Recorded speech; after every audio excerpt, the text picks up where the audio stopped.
Hello friends. आज का जो हमारा टॉपिक है ये बहुत ही इंटरेस्टिंग टॉपिक है और बहुत सारे लोग इसके बारे में कंफ्यूज रहते हैं। वो स्टेडी फ्लो एनर्जी इक्वेशन, न्यूलर इक्वेशन और बर्नौली इक्वेशन को अलग अलग तरीके से समझते हैं, उसको अप्लाई करते हैं और कंफ्यूज रहते हैं। तो आज हम इस कंफ्यूजन को दूर कर देते हैं कंपैरिजन करके और एक्चुअल में देखेंगे कि चीज़ें कैसे इम्प्लीमेंट होती हैं। ये चीज़ हम समझने की कोशिश करेंगे। ठीक है, तो चलिए देखते हैं। तो चूंकि हम स्टेडी फ्लो एनर्जी इक्वेशन से शुरुआत करने वाले हैं, तो स्टेडी फ्लो एनर्जी इक्वेशन को पहले मैं मेंशन कर लेता हूँ।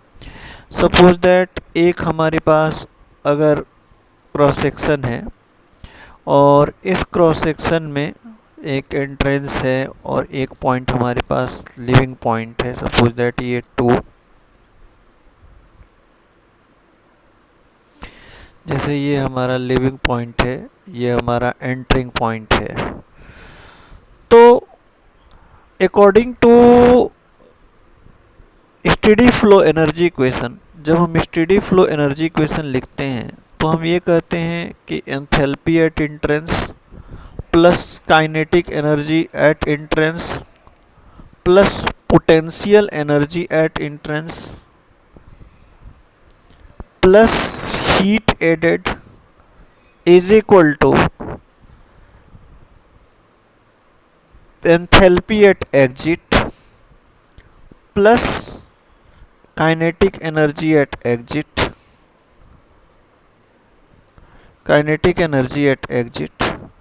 Plus potential energy at exit plus work done in the control volume. ये पहले के लेक्चर्स में मैं डिस्कस कर चुका हूँ, ये होता है। अगर मैं थोड़ा सा इस इक्वेशन को रीअरेंज करूँ तो मुझे दिखता है कि this Q can be written as H2 minus H1, यानी heat can be written as difference of enthalpies minus plus difference of kinetic energies plus difference of potential energy plus work done.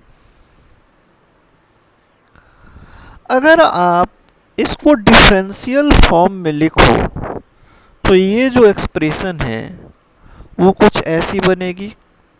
D Q is equal to D H plus C D C, C for velocity, D C plus G D Z plus D W C. एक चीज ध्यान देने वाली बात है, ये जो heat होता है और जो वर्क होता है वो इन एग्जैक्ट डिफरेंशियल होता है। तो इन एग्जैक्ट डिफरेंशियल का मतलब हुआ कि हम इसको डेल से डिनोट करेंगे, तो this will become del Q and this will become del W. इसको हम डी से डिनोट नहीं कर सकते हैं, तो ये डेल क्यू और डी डब्ल्यू, बाकी ये डिनोट वही करते हैं, change in heat energy and the work done. तो ये आपके पास एक इक्वेशन मिली डिफरेंशियल इक्वेशन के फॉर्म में। अब जहाँ तक आपको पहले मैंने बताया हुआ है कि जो एंथैल्पी होती है that is nothing but summation of internal energy plus flow work. अगर इसको डिफरेंशियल फॉर्म में लिखा जाए तो this will become D H is equal to D U plus P D V plus V D P.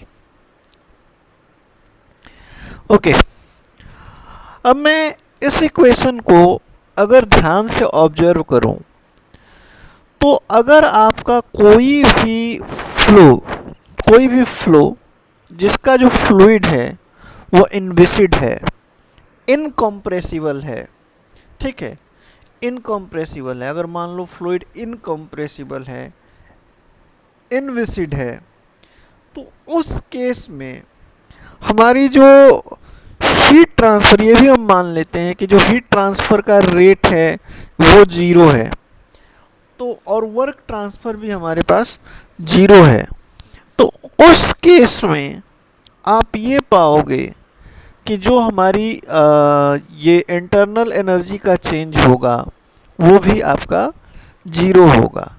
यानी एक condition ऐसी है कि इनविसिड फ्लूइड हो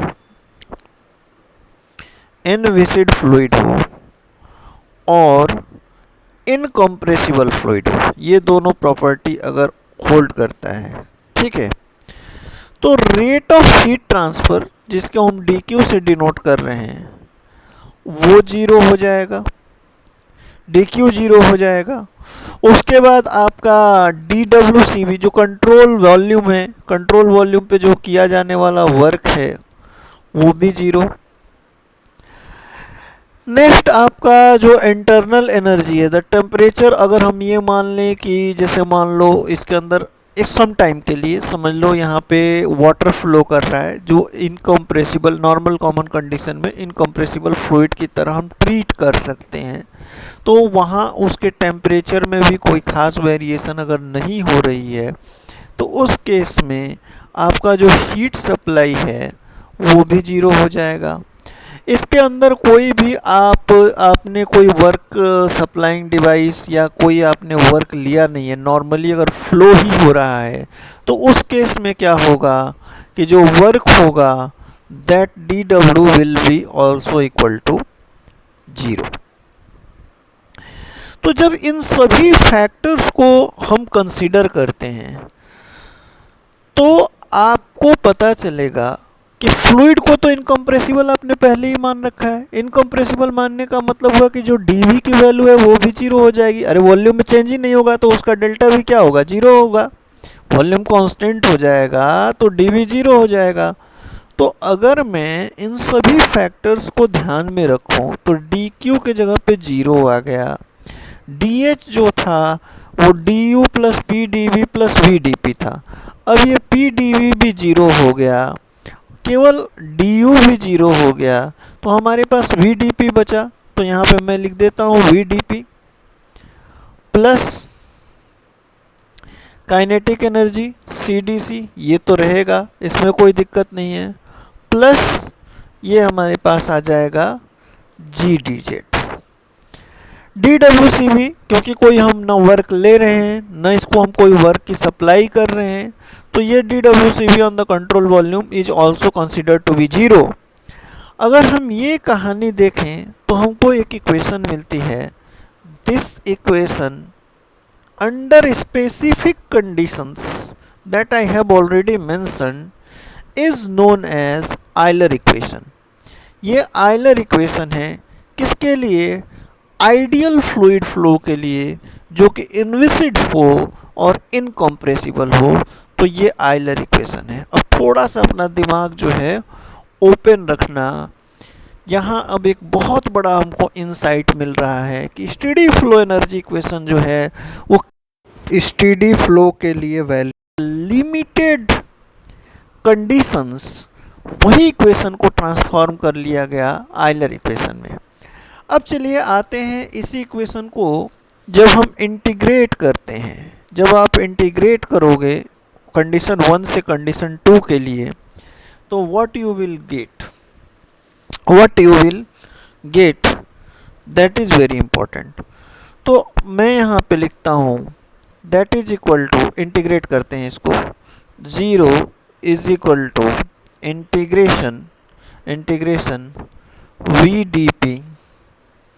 डी पी 1 से 2, स्टेट 1 से 2 के लिए, plus C D C state 1 से 2 के लिए, और जी डी जेड स्टेट 1 से 2 के लिए, स्टेट 1 से 2 के लिए।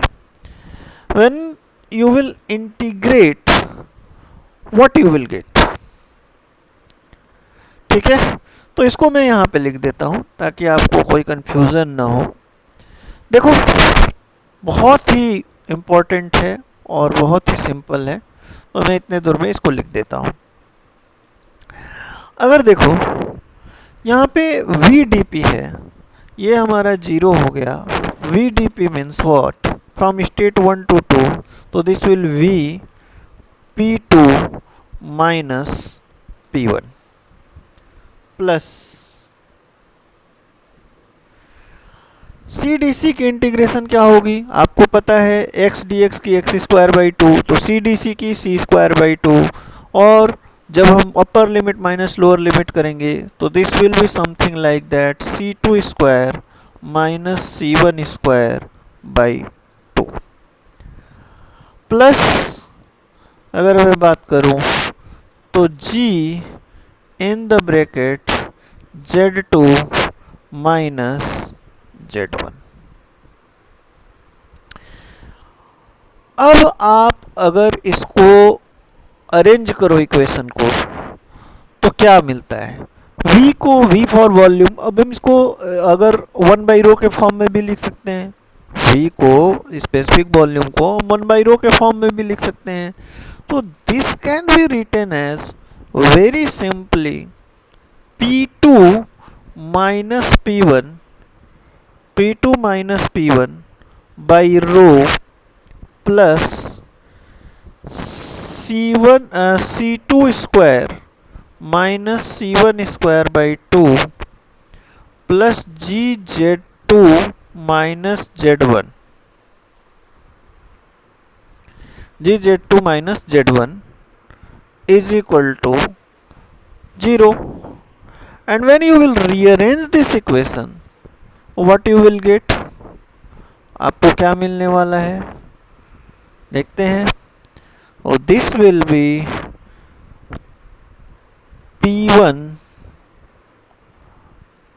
P1 by rho plus C1 square by 2 plus GZ1 is equal to P2 by rho plus C2 square by 2 plus GZ2 is equal to constant. ये डिस्कशन करने से देखो, ये जो इक्वेशन हमको मिली, this is called Bernoulli equation, ये आपको पता है।